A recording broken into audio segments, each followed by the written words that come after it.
नमस्कार प्रिय मित्रों। स्वागत है आप सभी का अनादि अनंतम पर। आज के विषय में हम ये देखेंगे कि हम अपने जीवन में विजय श्री किस प्रकार प्राप्त कर सकें और स्वावलंबी होकर के किस प्रकार जी सकते हैं। तो आप चाहे किसी भी देश के, किसी भी काल, किसी भी आयु के वर्ग और किसी भी प्रांत में निवास करते हो या किसी भी अवस्था में हो, चाहे आप बाल अवस्था में हो या युवा अवस्था में हो या वृद्धावस्था में, किसी भी अवस्था में हो, समस्याएं जो भी आती हैं हमारे जीवन में, उनका मुख्य तौर से 3 प्रकार विभाजन किया जा सकता है। एक तो स्वास्थ्य संबंधी, दूसरा हो गया हमारे धन संबंधी और तीसरा जो है वो हमारी आपसी संबंध और तालमेल को लेकर के, रिश्ते नातों को लेकर के किया जा सकता है। तो ये 3 विभाग हैं। तो सारी समस्याएं जितने भी हमारे जीवन में हैं, इन्हीं तीनों में से एक या इनके ही रूप से बनती है। तो इसका निवारण क्या होगा? तो हमारे जीवन में जो भी समस्याएं हैं, इनका मुख्य 2 रूप है। एक है संघर्ष और दूसरा है उपद्रव। संघर्ष वो कि जहाँ हम किसी चीज़ या वस्तु को चाहकर उसको पाने के, उसे प्राप्त करने के लिए प्रयासरत रहते हैं और वो हमें विलम्ब से मिलता है या फिर ना मिलता ही नहीं। तो ये है संघर्ष। और दूसरा है उपद्रव कि जहाँ हमारा ना कोई लेना ना देना और हमें भोगना पड़े। तो जो कुछ कष्ट और कठिनाइयाँ ऐसी होती हैं जो हमें भोगनी ही पड़ती हैं और भोगने के बाद इससे हम मुक्त हो जाते हैं। संघर्ष ऐसा है जो आजीवन चल सकता है या फिर तब तक कि जब तक हम उस वस्तु को प्राप्त न कर लें। तो इन सारी चीज़ों में हम किस प्रकार हमारी अनुभूतियों को सुखद अनुभूतियों में परिवर्तित करें, इसे जानने के लिए हमें इसके मूल कारण को जानना आवश्यक है।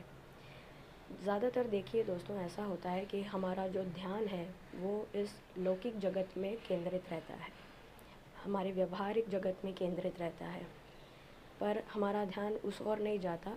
इस लौकिक जगत और व्यवहारिक जगत के अलावा भी 2 ऐसे जगत हैं जो सूक्ष्म रूप से चलते हैं,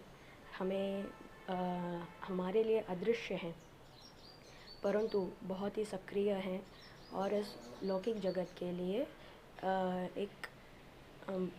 लिए प्रभावशील हैं।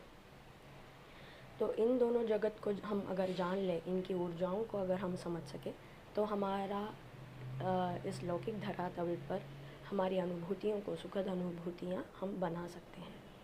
तो क्या है ये दोनों जगत? हमारे इस लौकिक जगत जो हम इंद्रियों द्वारा हम अनुभव करते हैं, जो भी हम देखते हैं, जो भी हम सुनते हैं, इसके पीछे जो है एक मानसिक जगत है, मन का जगत, मन का साम्राज्य। और इसके भी पीछे है आध्यात्मिक जगत, जहाँ पर हमारे आत्मा का निवास है और जो हमारी समस्त ऊर्जाओं का स्रोत है, परम स्रोत। तो हमारी जो ऊर्जाएं हैं और हमारी जो शक्तियां हैं, ये हमें केवल और केवल हमारी आत्मा से मिलती हैं, जो चैतन्य स्वरूप है। उस चैतन्य से ही हमें ये सारी ऊर्जाएं मिलती हैं। तो अगर कोई हमारे कार्य को साधना हो तो हमारे लिए क्या आवश्यक है? इन तीनों चीज़ों का एक साथ जुड़ना ये आवश्यक है। तो हमारे आध्यात्मिकता, हमारी आत्मा, हमारा मन और हमारा शरीर, ये तीनों जब एकजुट हो जाते हैं तो वो कार्य हमारा निश्चित ही सफल होता ही है। तो हमारे मन में जो भी इच्छाएं हैं या किसी वस्तु को प्राप्त करने की इच्छा हो, तो हमें अगर प्रयास करना हो तो इस प्रकार प्रयास करने से हमारी विजय श्री निश्चित है। और ये शब्द है संस्कृत में विजय श्री। विजय प्राप्ति भी महालक्ष्मी का ही एक वरदान है। बिना उनकी कृपा करुणा के हम ये विजय श्री को कभी प्राप्त नहीं कर सकते। तो इसीलिए हमें आवश्यकता ये है कि सबसे पहले तो आध्यात्मिक जगत से हम जुड़ें और ये निश्चित कर लें अपने आप स्वयं में ही कि हमारी आत्मा से जुड़ी बातों में कोई हेर फेर तो नहीं। इसका अर्थ ये हुआ कि हमारा चिंतन और हमारा चैतन्य जो है वो निर्मल होना चाहिए। किसी भी क्रोध, हिंसा या लोभ की भावना अगर आ गई तो ये आत्मा हमारे लिए कभी पुष्टिकारक नहीं हो सकती। दूसरा, मानसिक जगत में आ जाइए तो हमारा जो संकल्प है ये कितना तीव्र है और किसी चीज़ को प्राप्त करने, किसी लक्ष्य हेतु कितना तत्पर है। इस मानसिक संतुलन और मानसिक ऊर्जा को हमें देख लेना चाहिए और ये तभी पॉसिबल है या ये तभी हो सकता है जब हमारा संकल्प जो है वो शुद्ध हो, यानी इसमें और कोई विचार विमर्श ये सब सम्मिलित ना हो। हमारे शुद्ध रूप से जो विचार हैं, जो शुद्ध विचार हैं, वो निश्चित ही सफल होते हैं। और फिर आ गया हमारा व्यवहारिक जगत और इस शारीरिक जगत में। तो हमारी इंद्रियों द्वारा जो भी हम कर्म करते हैं वो भी निर्मल और शुद्ध होने चाहिए।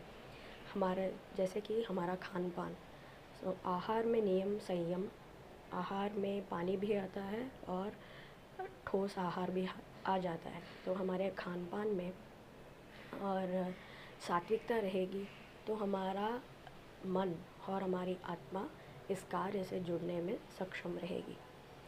मान लीजिए अगर हमारा खान पान इस योग्य नहीं तो चाहे हमारा संकल्प कितना ही दृढ़ क्यों ना हो, ये हमारे जीवन में सुख की अभिव्यक्ति करने में अक्षम ही रहता है।